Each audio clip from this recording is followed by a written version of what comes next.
ഇമാം ഷാഫിഈയുടെ ശിഷ്യനായിരുന്ന റബീഅ ബിൻ സുലൈമാൻ, ഇമാം ഷാഫിഈയുടെ ഏറ്റവും അടുത്ത ശിഷ്യന്മാരിൽ ഒരാളാണ് ഇമാം റബീഅ. ഇമാം റബീഅ പറയുന്നത് കാണാൻ കഴിയും. ഉസ്താദായ ഇമാം ഷാഫിഈ ശിഷ്യനായ ഇമാം അഹ്മദിനെ കുറിച്ച് പറയുന്നു, അഹ്മദ് ഇമാമുൻ ഫീ തമാനി ഖിസാൽ. അഹ്മദ് 8 കാര്യങ്ങളിൽ അഹ്മദിനെ കവച്ചു വെക്കാൻ, അതിലെ ഇമാം എന്ന് പറഞ്ഞാൽ അഹ്മദാണ്. അത് ശിഷ്യനെ കുറിച്ചാണ് പറയുന്നത്. അതിൽ അഹ്മദിനെ കവച്ചു വെക്കാൻ ഈ ആളില്ല. അതിലേറ്റവും ഉന്നതമായ സ്ഥാനം, ഏറ്റവും നേതൃത്വം, അല്ലെങ്കിൽ നായകത്വം ഇമാം അഹ്മദിനാണ്. ഇമാമുൻ ഫിൽ ഹദീസിൽ, ഇമാമുൻ ഫിൽ ഫിഖ്ഹിൽ, ഇമാമുൻ ഫിൽ ലുഗ, ഭാഷയിൽ, അറബി ഭാഷയിൽ, ഇമാമുൻ ഫിൽ ഖുർആനിൽ, ഖുർആനിക വിജ്ഞാനങ്ങളിൽ, ഇമാമുൻ ഫിൽ ഫഖർ, ദാരിദ്ര്യത്തിൽ. വിജ്ഞാനം മാത്രമല്ല അദ്ദേഹം എണ്ണിയത്, ദാരിദ്ര്യത്തിലും വളരെ ദാരിദ്ര്യപൂർണമായ ജീവിതം നയിച്ചിരുന്ന ആളായിരുന്നു ഇമാം അഹ്മദ്. ഇമാം അഹ്മദിന്റെ പല ഉസ്താദുമാരും, അതുപോലെ തന്നെ ഇമാം ഷാഫിഈ പോലും ഒരു പ്രാവശ്യം ഇമാം അഹ്മദിന്റെ ദാരിദ്ര്യം കണ്ട് അദ്ദേഹത്തിന് യമനിലുള്ള, നേരത്തെ സൂചിപ്പിച്ച അബ്ദുർ റസാഖ് അൽ-സ്വനാനി റഹ്മത്തുള്ളാഹി അലൈഹിയുടെ യാത്ര ചെയ്യാനുള്ള പൈസ ഒന്നും കയ്യിലില്ലാത്തത് കൊണ്ട് ഇമാം ഷാഫിഈയുടെ മുമ്പിൽ അന്നത്തെ ഖലീഫ ഒരു ഓഫർ വെച്ചിരുന്നു. ഇമാം ഷാഫിഈക്ക് വേണമെങ്കിൽ യമനിലെ ഖാദി ആരാണ് എന്ന് ഇമാം ഷാഫിക്ക് തീരുമാനിക്കാം.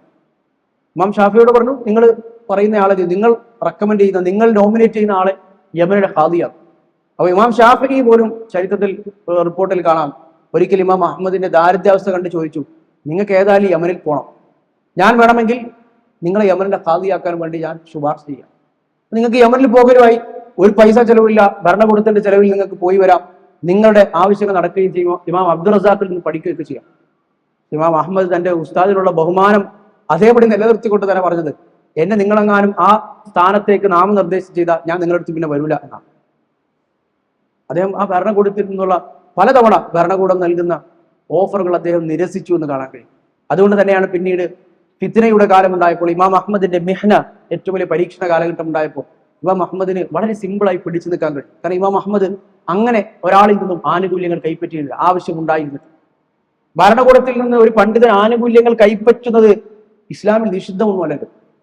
ഇസ്ലാമിക ലോകത്തെ പല തലമുതിർന്ന പണ്ഡിതന്മാരും, അഹ്ലുസുന്നയുടെ വലിയ പണ്ഡിതന്മാർ പോലും ഭരണകൂടത്തിൽ ജോലികൾ വഹിച്ച പണ്ഡിതന്മാരുണ്ടായിട്ടുണ്ട്. അഹ്ലുസുന്നയുടെ തന്നെ വലിയ ഖലീഫമാരുടെ അടുക്കൽ പാകിസ്ഥാനം വഹിച്ചവരുണ്ടായിട്ടുണ്ട്. പല രൂപത്തിലുള്ള ജോലികൾ ഏറ്റെടുത്തവരുണ്ടായി. സൂക്ഷ്മതയുടെ ഭാഗമായി അതിൽ നിന്നൊക്കെ രക്ഷപ്പെട്ട് ഓടിയവരും ഉണ്ടായി. അതൊരു തെറ്റല്ല. ഒരു ജോലി ഏറ്റെടുക്കുക, ഒരു ഇസ്ലാമികമായ ഒരു ദൗത്യം ഏറ്റെടുക്കുക, അതിന് ശമ്പളം വാങ്ങുക, അവരുടെ ജീവിതം കഴിഞ്ഞുകൂടെ, അത് തെറ്റല്ല. ഭരണകൂടം അലവൻസുകൾ പണ്ഡിതന്മാർ കൊടുക്കാറുണ്ടായിരുന്നു. ഖലീഫ ഹാറൂൻ റഷീദിനെ പോലെയുള്ള ആളുകൾ നിർലോഭം അതിനുവേണ്ടി ചെലവഴിക്കുമായിരുന്നു. ഉമർ ഇബ്നു അബ്ദുൽ അസീസ് റഹ്മത്തുള്ളാഹി അലൈഹി പോലുള്ള പണ്ഡിതന്മാരും ഖലീഫമാരും ഒരേ സമയം അങ്ങനെ ആയിരുന്ന ആളുകൾ ഇതുപോലെ പണ്ഡിതന്മാർക്കും വൈജ്ഞാനിക ആവശ്യങ്ങൾക്കും വേണ്ടി കണക്കില്ലാതെ ധനം ചെലവഴിക്കുമായിരുന്നു. അപ്പോൾ ഇമാം ഷാഫിഈ പറയുന്നു, ഇമാമുൻ ഫിൽ ഫഖർ, തന്റെ ശിഷ്യൻ അഹ്മദ് ഇമാമുൻ ഫിൽ ഫഖർ, ദാരിദ്ര്യത്തിലും അദ്ദേഹത്തെ കവച്ചു വെക്കണം. ഇമാമുൻ ഫിൽ സുഹ്ദ്, ജീവിതത്തോടുള്ള ജീവിത വിശുദ്ധി പാലിക്കുന്നതിൽ, ജീവിത വിരക്തി കാണിക്കുന്നതിൽ, സുഹദിൽ അഹ്മദിനെ കവച്ചു വെക്കാൻ ആരുമില്ല. ഇമാമുൻ ഫിൽ വറ, ജീവിത വിശുദ്ധിയിൽ, സൂക്ഷ്മതയിൽ, തഖ്വ കാണിക്കുന്നതിൽ ഇമാമിനെ കവച്ചു വെക്കാൻ, അഹ്മദിനെ കവച്ചു വെക്കാൻ വേറെ ആരുമില്ല. ഇമാമുൻ ഫിൽ സുന്ന, സുന്നത്ത് മനസ്സിലാക്കുന്നതിൽ, ശരിയായ ആദർശം ഉൾപ്പെടുന്നു. ഇവിടെ സുന്നത്ത് എന്നുകൊണ്ട് അർത്ഥമാക്കുന്നത് ഹദീസുകൾ എന്നല്ല. കാരണം നേരത്തെ ഇവിടെ പറഞ്ഞു ഇമാമുൻ ഫിൽ ഹദീസ് എന്ന് പറഞ്ഞു. അപ്പൊ ഇമാമുൻ ഫിൽ സുന്ന എന്ന് പറഞ്ഞ അർത്ഥമാക്കുന്നത് ഹദീസിൽ ഇമാം എന്ന അർത്ഥത്തിലല്ല. അസുന്ന എന്ന പദം പല അർത്ഥത്തിൽ പ്രയോഗിക്കും. ഒന്ന്, നമുക്കെല്ലാം അറിയാവുന്ന നിസ്കാരങ്ങൾ, സുന്നത്ത് നിസ്കാരങ്ങൾ, ഫർദല്ല, നിർബന്ധമല്ല, ഒരാഴ്ച ചെയ്താൽ കൂലിയുള്ള, ഉപേക്ഷിച്ചാൽ പ്രശ്നമില്ലാത്ത എന്ന അർത്ഥത്തിൽ ഉള്ള സുന്നത്ത് റസൂലുള്ളാഹി സ്വല്ലല്ലാഹു അലൈഹി വസല്ലം ചര്യയിലുള്ളതാണ്, നിർബന്ധമല്ല. മറ്റൊന്ന് റസൂലിന്റെ ഹദീസുകൾ, ചര്യകൾ എന്ന അർത്ഥത്തിൽ പൊതുവെ സുന്നത്ത് എന്ന് പറയും. സുന്നത്തുൻ നബി.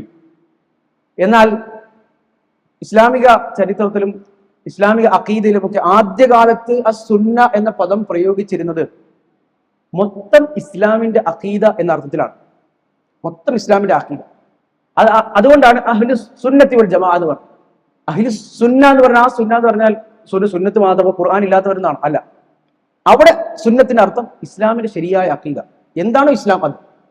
അതുകൊണ്ടാണ് അഖീദയിൽ, വിശ്വാസ രംഗത്ത് ആദ്യകാലത്ത് പുസ്തകങ്ങൾ എഴുതിയ, കിതാബുകൾ എഴുതിയ പണ്ഡിതന്മാരൊക്കെയും ആദ്യകാലത്ത് അവരുടെ കിതാബുകൾക്ക് പേര് കൊടുത്ത് അസുന്ന എന്നാണ്. അപ്പൊ ഇമാം അഹ്മദിന്റെ കിതാബ് ഉസൂൽ സുന്ന ഇന്നും അവൈലബിൾ ആണ്. അതിനർത്ഥം ഉസൂലുൽ ഇസ്ലാം, യഥാർത്ഥ ഇസ്ലാം എന്താണോ അതാണ് അതിനർത്ഥം. അല്ലാതെ ഹദീസ് മാത്രം, പ്രവാചകന്റെ ചര്യ മാത്രം എന്ന അർത്ഥത്തിലല്ല. അസുന്ന എന്ന പേരിൽ പലർക്കും കിതാബുകളുണ്ട്. തലമുതിർന്ന ഹിജ്റ 2-ാം നൂറ്റാണ്ടിൽ ജീവിച്ച അവർക്കൊക്കെ അസ്-സുന്ന എന്ന പേരിൽ കിതാബുകൾ, അതിനൊക്കെ അന്നത്തെ യഥാർത്ഥ ഇസ്ലാമിന്റെ അഖീദ പരിചയപ്പെടുത്തുന്ന കിതാബുകളാണ്. അവിടെ ഉദ്ദേശം ഇസ്ലാമിന്റെ ശരിയായ അഖീദ, ശരിയായ നിലപാട് പിടിക്കുന്ന. അപ്പോ അതാണ് ഇദ്ദേഹം ഇമാം ഷാഫിഈ ഇമാമുൽ ഫിസ് സുന്ന, യഥാർത്ഥ ഇസ്ലാമിക അഖീദ. കാരണം ഇമാമുൽ ഫിൽ ഹദീസ് നേരത്തെ പറഞ്ഞല്ലോ, വീണ്ടും ആവർത്തിക്കേണ്ട ആവശ്യമില്ല. അപ്പൊ ഇമാമുൽ ഫിസ് സുന്ന, ഒരു കാലത്ത് അഹ്ലുസുന്നയുടെ യഥാർത്ഥ ഇസ്ലാമിക ആദർശത്തെ ഒരു മല പോലെ ഉറച്ചു നിന്ന് പ്രതിരോധിച്ച, അതിനുവേണ്ടി ജീവൻ ത്യജിക്കാൻ തയ്യാറായ, തന്റെ അഭിമാനം പോലും ത്യജിക്കാൻ തയ്യാറായ എന്ന് പറഞ്ഞാൽ വിവസ്ത്രനാക്കി ഇമാമിനെ അഹമ്മദിനെ മർദ്ദിക്കാൻ വരെ ഖലീഫുമാരുടെ കൽപ്പന ഉണ്ടായി. അടിവസ്ത്രം മാത്രം ധരിപ്പിച്ചുകൊണ്ട് ഇമാം അഹമ്മദിനെ മർദ്ദിച്ച അവസരം കൊണ്ടായി. ഇമാം അഹമ്മദിന്റെ മുമ്പിൽ വെച്ച് ഈ അഹ്ലുസുന്നയുടെ ആദർശം സ്വീകരിക്കുന്ന ആളുകളെ ഇമാം അഹമ്മദിന്റെ കൺമുമ്പിൽ വെച്ച് തലയിറക്കുകയും ഇമാം അഹമ്മദിനോട് ഇനിയെങ്കിലും ഇഹ്തിസാലിയത്തിന്റെ ആദർശം സ്വീകരിക്കാൻ നിങ്ങൾ ഒരുക്കമല്ലേ എന്ന് ചോദിച്ച അവസരങ്ങൾ ഉണ്ടായിട്ടുണ്ട് ഖലീഫുമാരുടെ മുമ്പിൽ. ഇമാം അഹമ്മദ് അത്രയേറെ പരീക്ഷണങ്ങൾ നേരിട്ട വ്യക്തിയാണ്. നമ്മളിനി അതിലേക്കാണ് വരുന്നത്. ഇമാം അഹമ്മദിന്റെ ഒരു പരീക്ഷണം, അത് ചരിത്രത്തിൽ അറിയപ്പെടുന്നത് മിഹ്നത്തു ഇമാം അഹ്മദ് ഇബ്നു ഹംബൽ. മിഹ്ന എന്ന് പറഞ്ഞാൽ പരിശ്രമം അല്ലെങ്കിൽ കഠിനമായ പരീക്ഷണം എന്നൊക്കെ അർത്ഥം. അല്ലെങ്കിൽ ഫിത്നത്തു ഖൽഖിൽ ഖുർആൻ, ഖുർആൻ സൃഷ്ടിവാദത്തിന്റെ ഫിത്ന, ആ കുഴപ്പം എന്നും ആ സംഭവം അറിയപ്പെടാറ്. അത് മുഅ്തസിലികൾ അതിന്റെ എങ്ങനെയാണ് ഖുർആൻ സൃഷ്ടിയാണ് എന്ന് മുഅ്തസിലികളായ ആളുകൾ വാദിക്കാനുണ്ടായ കാരണങ്ങൾ, അതിന്റെ പിന്നാമ്പുറങ്ങൾ എന്താണ് എന്നത് വിശദീകരിക്കണമെങ്കിൽ അത് പ്രത്യേക ഒരു ക്ലാസ് വേണ്ടി വരും. കാരണം ഇസ്ലാമിക ലോകത്തേക്ക് തത്വശാസ്ത്രം കടന്നു വരികയും ദൈവം എന്നൊരു സങ്കല്പം, ദൈവത്തെ മനസ്സിലാക്കുന്നതിൽ, അള്ളാഹുവിനെ സ്ഥാപിക്കുന്നതിൽ, മറ്റുള്ളവർക്ക് പറഞ്ഞു കൊടുക്കുന്നതിൽ എങ്ങനെയാണ് തത്വശാസ്ത്രം ഉപയോഗിക്കുന്നത് എന്നതിന് വേണ്ടി തത്വശാസ്ത്രത്തിന്റെ പല സാങ്കേതിക നിയമങ്ങളും ഒക്കെ ഉപയോഗിച്ചുകൊണ്ട് അവർ പറയുകയും ചെയ്തപ്പോൾ അതിന്റെ പരിണിത ഫലമായി ഉണ്ടായ ഒന്നാണ് ഖുർആനും അള്ളാഹുവിന്റെ കലാമാണെന്ന് പറയാൻ അവർക്ക് പറ്റൂല എന്നാണ്. അത് അവർ സ്വീകരിച്ച പല അടിസ്ഥാനങ്ങളുടെയും പരിണിത ഫലം അതായി തീർന്നതാണ്. കാരണം അവർക്ക് അതേ പറയാൻ വകുപ്പുണ്ടായിരുന്നു. കാരണം അത് അല്ലാതെ അവർ പറഞ്ഞാൽ ഖുർആൻ അള്ളാഹുവിന്റെ വിശേഷണമാണ്, കലാമാണ്, അള്ളാഹുവിന്റെ ഒരു സിഫത്താണ് എന്ന് പറഞ്ഞാൽ അവർ നേരത്തെ സെറ്റ് ചെയ്ത് വെച്ച അടിസ്ഥാനങ്ങളൊക്കെ തകർന്നു.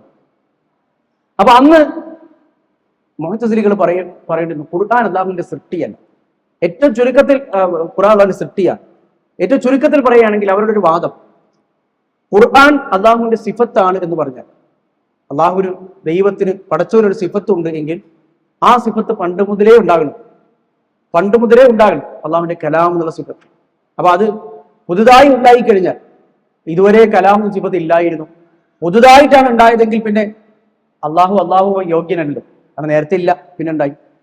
ഇനി നേരത്തെ ഉണ്ടെന്ന് പറഞ്ഞാലോ, നേരത്തെ അള്ളാഹുവിന് പണ്ട് മുതലേ ഈ കലാം എന്നുള്ള സിഫത്തുണ്ട്, അള്ളാഹുനോടൊപ്പം ഉണ്ടെന്ന് പറഞ്ഞാലോ, ദൈവമല്ലാത്ത മറ്റൊന്നും പണ്ട് മുതലേ ഉണ്ടാകാൻ പാടില്ല. ദൈവമല്ലാത്ത മറ്റൊന്നും, അള്ളാഹു അല്ലാത്ത മറ്റൊന്നും പണ്ട് മുതലേ ഉണ്ടാകാൻ പാടില്ല. അവരുടെ വാദമില്ല, ദൈവം ഒന്ന്, ദൈവത്തിന്റെ സിഫത്ത് വേറൊന്ന്. അപ്പോ സിഫത്ത്, ഏതെങ്കിലും ഒരു സിഫത്ത് പണ്ട് മുതലേ ഉണ്ടെന്ന് പറഞ്ഞാൽ രണ്ട് ദൈവമുണ്ട് എന്ന് അംഗീകരിക്കേണ്ടി. കാരണം ദൈവത്തിന്റെ വിശേഷണമാണത് പണ്ട് മുതലേ ഉണ്ടാവുക, അനാദിയാവുക എന്നത്. അപ്പൊ വേറൊരു കാര്യം പണ്ട് മുതലേ ഉണ്ടെന്ന് പറഞ്ഞാൽ അതും ദൈവമാകേണ്ടി വരും. അതായത് ഇതിന്റെ ഒരു ചുരുക്കം. അത് മനസ്സിലാക്കണമെങ്കിൽ കുറച്ചുകൂടി ആഴത്തിൽ ചർച്ചയിലേക്ക് നമ്മൾ പോകേണ്ടി വരും. അപ്പൊ അങ്ങനെ പറഞ്ഞതുകൊണ്ട് അവർക്ക് എന്തുണ്ടായി? അപ്പൊ ഖുർആൻ അള്ളാഹുവിന്റെ കലാം സിഫത്തല്ല. മുഅ്തസിലികൾ മുഴുവൻ അള്ളാഹുവിന്റെ സിഫത്തുകളും നിഷേധിച്ച ആളുകളാണ്. മുഴുവൻ സിഫത്തുകളും നിഷേധിച്ചു. അള്ളാഹുവിന് ഒരു വിശേഷണങ്ങളുമില്ല. ഇപ്പോ അതിന്റെ ഒരു ഭാഗമാണ് നാം നേരത്തെ പറഞ്ഞ പോലെ അശ്അരികൾ 7 സിഫത്തുകൾ മാത്രമാണ് അംഗീകരിച്ചത്. ഇതിനൊരു അപകടം നമ്മൾ മനസ്സിലാക്കണമെങ്കിൽ ഇപ്പൊ നമ്മുടെ നാട്ടിൽ തന്നെ ഇപ്പോൾ അങ്ങനെ വ്യാപകമല്ലെങ്കിലും പണ്ടൊക്കെ പാടിയിരുന്ന പടച്ചവനെ പറ്റിയുള്ള ചില പാട്ടുകളൊക്കെ പച്ചയായ അഹ്ലുസുന്നയുടെ വിരുദ്ധമായ ആദർശങ്ങൾ പറയുന്നതാണ്. ഉദാഹരണത്തിന് കണ്ണില്ലാതെ കാണുന്നവന്, കാതില്ലാതെ കേൾക്കുന്നവന്. അല്ലാഹു സുബ്ഹാനഹു വ തആല വിശുദ്ധ ഖുർആനിൽ എത്രയോ തവണ പറഞ്ഞിട്ടുണ്ട്, നമ്മുടെ കണ്ണുകൾക്ക് മുമ്പിൽ, നമ്മുടെ കണ്ണുകൾ, അള്ളാഹുവിന്റെ സിഫത്താണ് കണ്ണ് എന്ന് പറയും. അതുപോലെ തന്നെ അള്ളാഹുവിന്റെ കൈ, യദുല്ലാഹി മഗ്ലൂല, ഇന്നി ഖലഖ്തു ബിയദൈ, എന്റെ കൈകൾ കൊണ്ട് ഞാൻ സൃഷ്ടിച്ചു എന്ന് അള്ളാഹു പറഞ്ഞിട്ടുണ്ട്. അപ്പൊ അള്ളാഹുവിന്റെ കൈ എന്ന് പറയുന്നത് അള്ളാഹുവിന്റെ സിഫത്താണ്. അപ്പൊ ഇതൊന്നും ഇല്ലാത്ത പടച്ചവനെ പരിചയപ്പെടുത്തുന്ന അശ്വരികളുടെ വിശ്വാസം ഇന്ന് നമ്മുടെ പാട്ടുകളിലൂടെയും മദ്രസയിലെ പല വിദ്യാർത്ഥികളുടെയും നമ്മുടെ നാട്ടിലുള്ള സമസ്തയുടെ പല മദ്രസകളൊക്കെ അങ്ങനെ പാടുന്നത് കാണാൻ കഴിയും. അപ്പൊ അതൊന്നും അതിന് നിസ്സാരമായി കാണേണ്ടത് ഒന്നല്ല. അതിനൊക്കെ പിന്നാമ്പുറങ്ങൾ അന്വേഷിച്ച് എന്നാൽ അപകടകരമായ ഇസ്ലാമിക വിരുദ്ധമായ വാദങ്ങളിൽ നിന്നാണ് അത്തരം കാര്യങ്ങൾ ഉണ്ടായിട്ടുള്ളത് എന്ന് നമുക്ക് മനസ്സിലാക്കാം. അപ്പോ അതവിടെ നിൽക്കുകയാണ്. അപ്പോൾ ഏതായിരുന്നാലും അന്നത്തെ മഅ്മൂൻ എന്ന് പറയുന്ന ഖലീഫ മുതലാണ് തുടങ്ങുന്നത്. മഅ്മൂൻ ഈ പറഞ്ഞതുപോലെ ബൈത്തുൽ ഹിക്മ എന്ന പേരുള്ള ബഗ്ദാദിലെ ആ വലിയ വിശാലമായ ലൈബ്രറിയെ ഏറ്റവും കൂടുതൽ പുസ്തകങ്ങൾ കൊണ്ട് സമ്പന്നമാക്കിയ മനുഷ്യനാണ് ഖലീഫ മഅ്മൂൻ. ചരിത്രത്തിൽ അദ്ദേഹം അറിയപ്പെടുന്നത് പല പേരുകൾ അറിയപ്പെടുന്നു. ഇന്നും അദ്ദേഹത്തിന്റെ കാലത്തുണ്ടായ ശാസ്ത്ര പുരോഗതികളെ ബന്ധപ്പെടുത്തിക്കൊണ്ട് ഇന്നും ആധുനിക ശാസ്ത്രത്തിൽ പോലും പല കാര്യങ്ങൾക്കും അദ്ദേഹത്തിന്റെ പേര് നൽകപ്പെട്ടിട്ടുണ്ട്. ഉദാഹരണത്തിന് ചന്ദ്രനിലെ ഗർത്തങ്ങളിൽ ക്രേറ്റേഴ്സിൽ ഒന്ന് അൽ മാനോൺ എന്ന് പറയുന്ന ക്രേറ്റേഴ്സ് ഒരു ഗർത്തം അദ്ദേഹത്തിന്റെ പേരാണ്. അൽ മഅ്മൂൻ എന്ന പേരിനെ ലാറ്റിനൈസ് ചെയ്ത് ഇംഗ്ലീഷ് ചെയ്ത് മനസ്സിലാക്കുമ്പോഴാണ് അൽ മാനോൺ എന്ന് ഇംഗ്ലീഷുകാർ പറഞ്ഞത്. ലാറ്റിനൈസ് ചെയ്ത് പിന്നെ യൂറോപ്പിൽ മനസ്സിലാക്കും. അപ്പൊ അദ്ദേഹത്തിന്റെ കാലത്തുണ്ടായ ശാസ്ത്ര പുരോഗതികളുടെ പേരിൽ ഇന്നും ആ കാലത്തെ ഒരു അഭിമാനപൂർവ്വമായ കാലമായി പറയുന്നവർ. പക്ഷെ അദ്ദേഹത്തിന്റെ കാലത്തുണ്ടായ ഈ പറഞ്ഞതുപോലെ ഈ ഒരു തർജുമ പരിഭാഷകളുടെ ഒരു പ്രസ്ഥാനം തന്നെ വളർന്നു, ഒരു മൂവ്മെന്റ് അത് ആഞ്ഞടിക്കുകയും എല്ലാത്തരം ഗ്രന്ഥങ്ങളും ഇസ്ലാമിക ലോകത്തേക്ക് ട്രാൻസ്ലേറ്റ് ചെയ്യപ്പെട്ട് വരികയും ചെയ്യും. അത് എല്ലാത്തരം ഗ്രന്ഥങ്ങളും ഈ അബ്ബാസി കാലത്താണ് ഇന്ത്യയിൽ നിലവിലുണ്ടായിരുന്ന പഞ്ചതന്ത്ര കഥകൾ, മൃഗങ്ങളെ ഉപയോഗിച്ചുകൊണ്ട് കുറുക്കൻ, അതുപോലെ തന്നെ സിംഹം, ഇത്തരത്തിലുള്ള കാര്യങ്ങൾ ഉപയോഗിച്ചുകൊണ്ട് ഉള്ള പഞ്ചതന്ത്ര കഥകൾ ആദ്യം പേർഷ്യൻ ഭാഷയിലേക്ക് ട്രാൻസ്ലേറ്റ് ചെയ്യപ്പെടുകയും അബ്ബാസി ഖിലാഫത്തിന്റെ കാലത്താണ് അബ്ദുല്ലാഹിബിൻ മുഖഫ എന്ന് പറയുന്ന ആദ്യം ഒരു മജൂസിയായിരുന്ന പേർഷ്യക്കാരനായിരുന്ന പിന്നെ അറബി ഭാഷയിൽ അഗ്രഗണ്യനായി മാറുകയും ചെയ്ത മുസ്ലിം ആവുകയും ചെയ്ത അബ്ദുല്ലാഹിബിൻ മുഖഫ ഖലീല വദിംന എന്ന പേരിൽ അത് അറബിയിലേക്ക് മൊഴിമാറ്റം ചെയ്തു. ആദ്യം പേർഷ്യനിലേക്ക് പോയി, പിന്നെ അറബിയിലേക്ക്. അതുപോലെ തന്നെ ഇന്ത്യൻ ഗണിത ഗ്രന്ഥങ്ങൾ, പലതരത്തിലുള്ള ഗ്രന്ഥങ്ങൾ അന്ന് ഈ കാലത്ത് അബ്ബാസി കാലഘട്ടത്തിലാണ് ഈ ഒരു ബൈത്തുൽ ഹിക്മയിലൂടെയാണ് അറബ് ലോകത്തേക്ക് പ്രചരിക്കപ്പെടുകയും ഈ വിജ്ഞാനങ്ങൾ ഇങ്ങനെ അറബ് ലോകത്ത് പ്രസിദ്ധമാവുകയും ഒക്കെ ചെയ്യും. അപ്പൊ ഇതിനൊക്കെ ഭാഗമായി ഉണ്ടായ ഖൽഖുൽ ഖുർആൻ. ഖുർആൻ എന്ന് പറയുന്നത് അള്ളാഹുവിന്റെ സിഫത്തല്ല, അള്ളാഹുവിന്റെ വിശേഷണമല്ല, അള്ളാഹുവിന്റെ കലാമല്ല. അത് അള്ളാഹു സൃഷ്ടിച്ചതാണ് ഈ ഖുർആൻ. ഖുർആൻ അള്ളാഹുവിന്റെ ഖൽഖാൻ, അള്ളാഹുവിന്റെ സൃഷ്ടിയാണ് ഖുർആൻ. അള്ളാഹുവിന്റെ കലാമല്ല. അങ്ങനെ കലാം എന്ന് പറഞ്ഞാൽ അള്ളാഹുവിന്റെ വിശേഷണമായി. അപ്പോ അങ്ങനെ പറയുകയും അവിടെ വേറെ പല വാദങ്ങളുണ്ട്. പക്ഷെ അന്ന് കത്തി നിന്ന വാദമായി ഈ വാദം. അന്ന് എല്ലാവരോടും ഇമാം ബുഖാരിയോട് പോലും ചോദ്യങ്ങൾ ചോദിച്ചിട്ടുണ്ട്. എന്താ ഖുർആന്റെ വിഷയത്തിൽ നിങ്ങൾ പറയുന്നത്? ഇമാം ഷാഫിഈയുടെ ഈ വിഷയത്തിലുള്ള അഭിപ്രായം എന്തായിരുന്നു എന്ന് അദ്ദേഹത്തിന്റെ അഖീദ പറയുന്ന രംഗത്ത് നമ്മൾ പറയുകയും ചെയ്തിരുന്നു. അൽ ഖുർആനു കലാമുല്ലാഹ് ഫമൻ ഖാല മഖ്ലൂഖുൻ കഫർ എന്നാണ് ഇമാം ഷാഫിഈയുടെ തന്നെ ആ വിഷയത്തിലുള്ള വാചകം. അപ്പോൾ ഇവരൊക്കെയും ഏകദേശം ഒരേ കാലഘട്ടത്തിൽ, ഈ അബ്ബാസി കാലഘട്ടത്തിൽ തന്നെ ജീവിച്ചു മരിച്ചുപോയ ആളുകളാണത്. അപ്പോൾ അവർക്കൊക്കെയും ഈ വിഷയത്തിൽ കൃത്യമായ നിലപാടുണ്ടായിരുന്നു. അഹ്ലുസുന്നയുടെ പണ്ഡിതന്മാരൊക്കെയും യഥാർത്ഥ ഇസ്ലാമിക ആവശ്യം ഖുർആൻ അള്ളാഹുവിന്റെ കലാമാണ്, അള്ളാഹുവിന്റെ സൃഷ്ടിയല്ല, അള്ളാഹുവിന്റെ ഒരു വിശേഷമാണ്, സിഫത്താണ് വിശുദ്ധ ഖുർആൻ എന്ന് പറയുന്നത് നമുക്ക് കാണാൻ. ഇങ്ങനെ മഅ്മൂൻ വന്നു. മഅ്മൂൻ ഇമാം അഹ്മദ് ബിൻ ഹംബൽ റഹ്മത്തുള്ളാഹി അലൈഹിയെ പീഡിപ്പിക്കാൻ തീരുമാനിച്ചു. അന്ന് ഈ പറയുന്ന അഹ്ലുസുന്നയുടെ യഥാർത്ഥ ആദർശം പറയുന്ന പണ്ഡിതന്മാരൊക്കെയും ഒന്നുകിൽ അവർക്ക് സമ്മാനങ്ങൾ കൊടുത്ത് വശത്താക്കും, അല്ലെങ്കിൽ അവരെ ഭീഷണിപ്പെടുത്തും, അവരങ്ങനെ മിണ്ടാതിരിക്കും. ഏറ്റവും അവസാനം അഹ്മദ് ബിൻ ഹംബൽ അതുപോലെ തന്നെ മുഹമ്മദ് ബിൻ നൂഹ് എന്ന് പറയുന്ന രണ്ട് പണ്ഡിതന്മാർ മാത്രമാണ് ഈ രംഗത്ത് ബാക്കിയാവുന്നത്. ഇത് മുഹമ്മദ് ബിൻ നൂഹ് റഹ്മത്തുള്ളാഹി അലൈഹി ഇതിനിടയ്ക്ക് മരണപ്പെടുകയും ചെയ്തു. ഇമാം അഹ്മദ് ബിൻ ഹംബൽ അവസാനം ഒറ്റയ്ക്കാണ്. ഇമാം അഹ്മദിനെ മഅ്മൂനിന്റെ ബഗ്ദാദിലെ കൊട്ടാരത്തിലേക്ക് കൊണ്ടുപോകുന്ന ഇമാം അഹ്മദ് അദ്ദേഹത്തിന്റെ കൈകളിൽ, എന്റെ അഖീദയെ ഫിത്നയാക്കുന്ന കൈകളിൽ എന്നെ പെടുത്തരുത് എന്ന്, എന്നെ അതിന് രക്ഷപ്പെടുത്തരുത് എന്ന് പടച്ചവനോട് പ്രാർത്ഥിക്കുകയും ഇമാം അഹ്മദിനെ ഹാജരാക്കാനിരുന്ന ദിവസത്തിന്റെ തലേന്ന് ഇസ്ലാമിക ലോകത്ത് ഇത്ര വലിയ ശാസ്ത്ര പുരോഗതികൾക്കോ കാരണക്കാരായ ഖലീഫ മഅ്മൂൻ അള്ളാഹുവിന്റെ അടുത്തേക്ക് യാത്രയാവുകയും അയാൾ മരണപ്പെടും. ഇമാം അഹ്മദിന്റെ പ്രാർത്ഥനയാണ്. മഅ്മൂന് ശേഷം മുഅ്തസിം വരും, ഖലീഫ അൽ മുഅ്തസിം. സമാന നിലപാടാണ്, മുഅ്തസിലിയാണ്. മുഅ്തസിലികളായ അന്നത്തെ മുഅ്തസിലികളുടെ നേതാവും അന്നത്തെ ഭരണകൂടത്തിൽ ഏറ്റവും സ്വാധീനമുള്ളയാളുമാണ് അഹ്മദ് ബിൻ അബി ദുആദ് എന്ന് പറയുന്ന മുഅ്തസിലി പണ്ഡിതൻ. അയാളാണ് ഈ രാജ കൊട്ടാരത്തിൽ ഖലീഫമാരുടെ അടുത്തുണ്ടാവുക, അഹ്മദ് ബിൻ അബി ദുആദ്. ഇമാം അഹ്മദ് അയാളുമായി സംവാദങ്ങളൊക്കെ നടത്തിയിട്ടുണ്ട്. അയാളുടെ ഒക്കെ ഉപജാപങ്ങൾ നിമിത്തം ഖലീഫ മുഅ്തസിലിനെ പീഡിപ്പിക്കും. അദ്ദേഹത്തിന്റെ ഭരണകാലം കഴിയും. ഇമാം അഹ്മദ് ഒരുപാട് കാലം തടവറയിലായിരിക്കും. വീട്ടുതടങ്കലിൽ ഇമാം അഹ്മദ് ജീവിച്ചിട്ടുണ്ട്. ഏതുവരെ എന്ന് പറഞ്ഞാൽ, ഒന്ന് പള്ളിയിൽ പോകാൻ ഇമാം അഹ്മദിന് അനുവാദമില്ലാത്ത കാലം ഉണ്ടായി. പള്ളിയിൽ പോകാൻ, ഈ പള്ളിയിൽ പോയാൽ ഇമാം അഹ്മദ് സ്ഥിരമായി എടുക്കുന്ന ക്ലാസ്സുകൾ എടുക്കാൻ അനുവാദമില്ലാതായിരിക്കും. എന്നല്ല, ഇമാം അഹ്മദിന്റെ വീട്ടിൽ നിന്ന് ഇമാം അഹ്മദ് വാതിൽ തുറന്ന് പുറത്തിറങ്ങി ഇങ്ങനെ നിന്നാൽ, വാതിൽ നിന്ന് പുറത്തിറങ്ങി ഒരു മനുഷ്യനെ കണ്ടാൽ അയാളോട് 1 മിനിറ്റ് തികച്ച് സംസാരിച്ചാൽ പോലീസ് വിളിക്കും. ഷുർത്ത ഖലീഫയുടെ പട്ടാളക്കാർ അവിടെ റോന്ത് ചുറ്റുന്നുണ്ടാവും, പോലീസ് ഉണ്ടാവും. ബഗ്ദാദിലെ പോലീസ് ഇമാം അഹമ്മദിനെ അറസ്റ്റ് ചെയ്യും. അങ്ങനത്തെ അവസ്ഥ ഉണ്ടായിരുന്നു. ഒരു മിനിറ്റ് ഒരാളോട് തികച്ച് സംസാരിക്കാൻ പറ്റില്ല. കാരണം കുറച്ചു നേരം ഇമാം അഹമ്മദ് ഒരാളോട് സംസാരിക്കുന്നത് കണ്ടാൽ രഹസ്യ പോലീസുകളുണ്ടാവും, ഇമാം അഹമ്മദിനെ തടവറയിലാക്കാൻ ആളുകളുണ്ട്. അങ്ങനെ ഇമാം അഹമ്മദ് കാലങ്ങളോളം ജീവിച്ച അവസ്ഥ ഉണ്ടായിട്ടുണ്ട്. ഏറ്റവും അവസാനം മഅ്മൂനും മുഅ്തസിമും വാസിഖും ഈ 3 ഖലീഫമാർ ഇമാം അഹമ്മദിനെ പീഡിപ്പിക്കുകയും ചാട്ടവാറ് കൊണ്ട് തല്ലുകയും തടവറയിലാക്കുകയും ഇമാം അഹമ്മദിന്റെ എല്ലാ ഉപജീവന മാർഗങ്ങളും മുട്ടിക്കുകയും ഇമാം അഹമ്മദിന്റെ ക്ലാസുകൾ നിർത്തലാക്കുകയും ഒരാളോട് പോലും ഒരു ഹദീസ് പോലും പറഞ്ഞു കൊടുക്കാൻ കഴിയാത്ത അവസ്ഥ ഇമാം അഹമ്മദിന് വരുത്തുകയും ചെയ്തതിനു ശേഷം അവസാനം പിന്നീട് ഖലീഫ അൽ മുതവക്കിൽ അബ്ബാസി ഖലീഫമാരിൽ പിന്നെ അഹ്ലുസുന്നയുടെ വലിയ പണ്ഡിതനായി അറിയപ്പെട്ട വലിയ ഖലീഫയെ അറിയപ്പെട്ട അൽ മുതവക്കിൽ.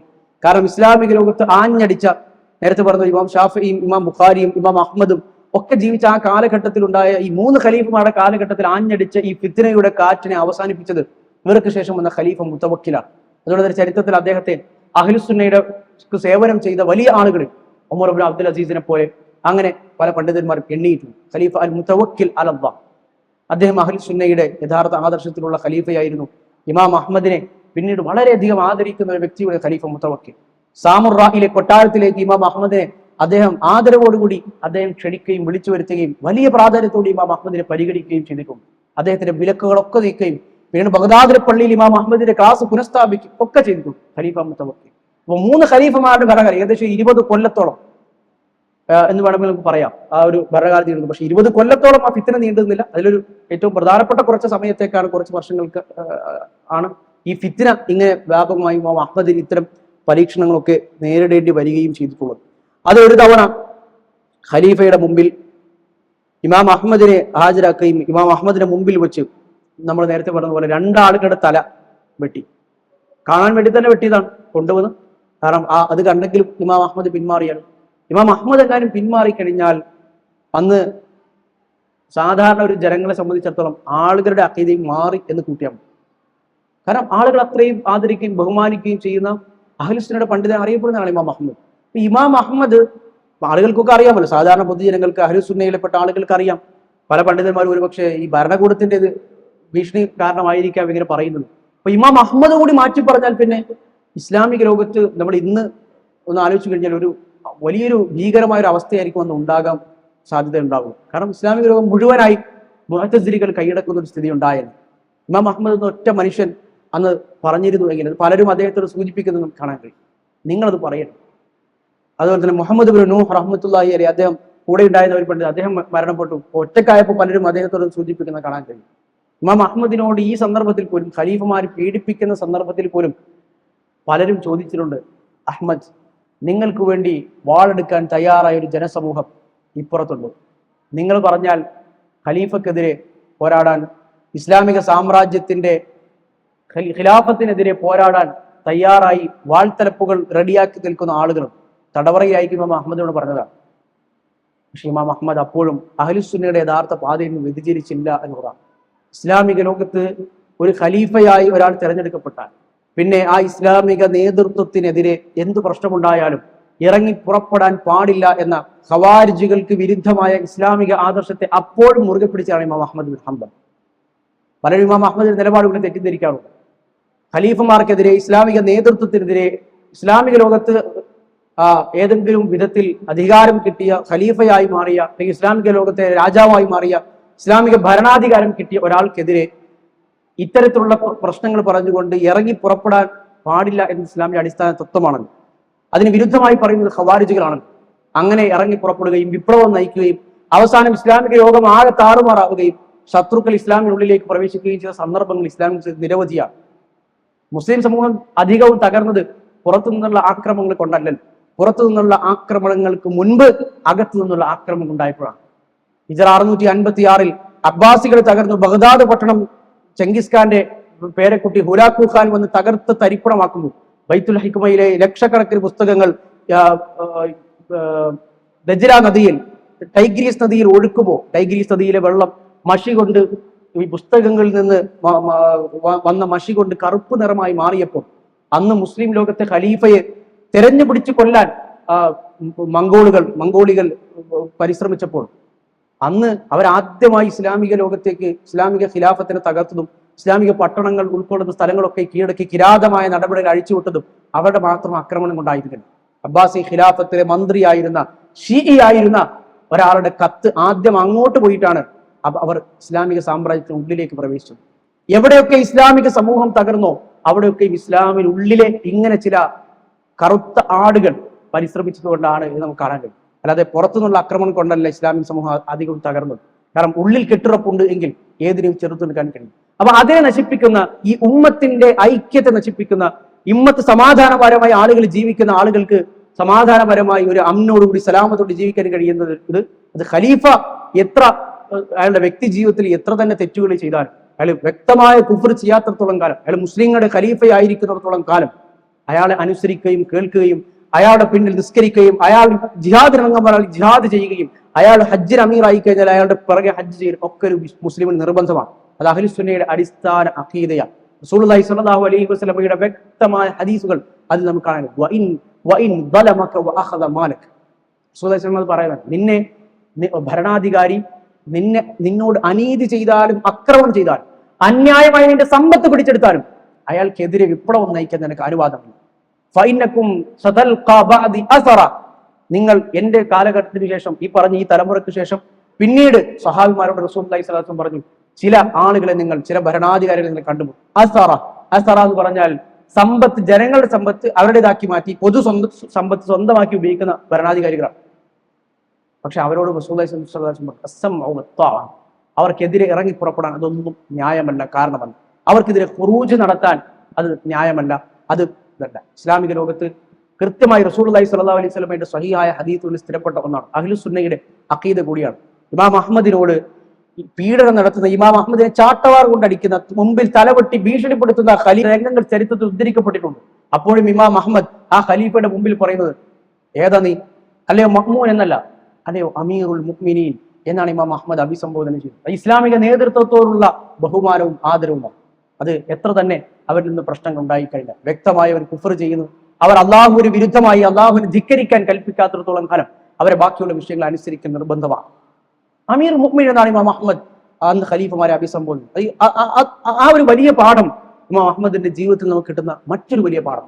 അത് ഇന്നത്തെ കാലത്ത് ആധുനിക ഖവാരിജിയത്തിന്റെ അടയാളങ്ങൾ പല രൂപത്തിൽ, പല പ്രസ്ഥാനങ്ങളുടെ പേരിലും പല ആശയങ്ങളുടെ പേരിലും ഒക്കെ സലഫികൾക്കിടയിൽ തന്നെ വളരെ വ്യാപകമായി പ്രചരിക്കുന്ന ഇക്കാലത്ത് എന്താണ് ഭരണാധികാരികൾ, ഭരണകൂടം ഇവയോടുള്ള ഇസ്ലാമിന്റെ നിലപാട് എന്ന് റസൂലുള്ളാഹി സ്വല്ലല്ലാഹു അലൈഹി വസല്ലമയുടെ ഹദീസുകൾ, ഇസ്ലാമിക പ്രമാണങ്ങൾ വെളിച്ചത്തിൽ തന്നെ എഴുതപ്പെട്ട നിരവധി കൃതികൾ നമുക്ക് ലഭ്യമാണ്. പക്ഷേ ഇതൊക്കെയും പറയുന്ന ലോക സലഫി പണ്ഡിതന്മാരെ ആളുകൾ കൊട്ടാര പണ്ഡിതന്മാരെന്നും അതുപോലെ തന്നെ അവരുടെ എന്തെങ്കിലും ആനുകൂല്യം പറ്റി ജീവിച്ച പണ്ഡിതന്മാരും എന്നൊക്കെയാണ് പറയുന്നത്. ജീവിതത്തിൽ ഒരിക്കൽ പോലും ഖലീഫയുടെ ആനുകൂല്യം പറ്റാത്ത ഇമാം അഹ്മദ് ഖലീഫയെ, തന്നെ പീഡിപ്പിക്കുന്ന ഖലീഫയെ അമീറുൽ മുഅ്മിനീൻ എന്ന് വിളിച്ചത് കൊട്ടാര പണ്ഡിതനായിരുന്നു ഇമാം അഹ്മദ് എന്നതുകൊണ്ടാണോ എന്ന് അങ്ങനെ പറയുന്ന ആളുകൾ ചിന്തിക്കേണ്ടത്. അപ്പൊ ഇമാം അഹ്മദ് അങ്ങനെ ഈ ഒരു സമയത്ത് ഇങ്ങനെ ഈ പറഞ്ഞ രണ്ടാളുകളുടെ തലവെട്ട്.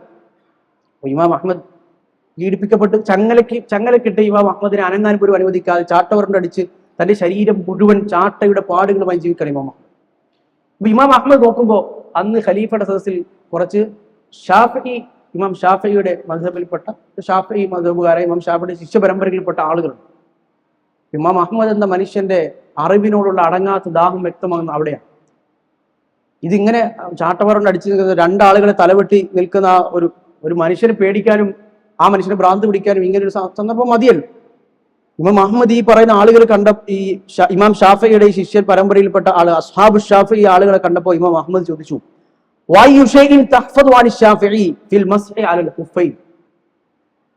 ഇമാം ഷാഫിയുടെ ശിഷ്യനാണ് ഇമാം അഹ്മദ്. കുഫയിൽ തടകുന്നതുമായി ബന്ധപ്പെട്ട് ഇമാം ഷാഫിയിൽ നിന്ന് എന്താണ് നിങ്ങൾ മനഃപ്പാടമാക്കിയത്? അദ്ദേഹം അപ്പോഴും കുഫയിൽ തടവുന്ന മസ്അല പഠിക്കാനാണ് അദ്ദേഹം ആ സമയത്ത് അവരോട് ചോദിച്ചത്.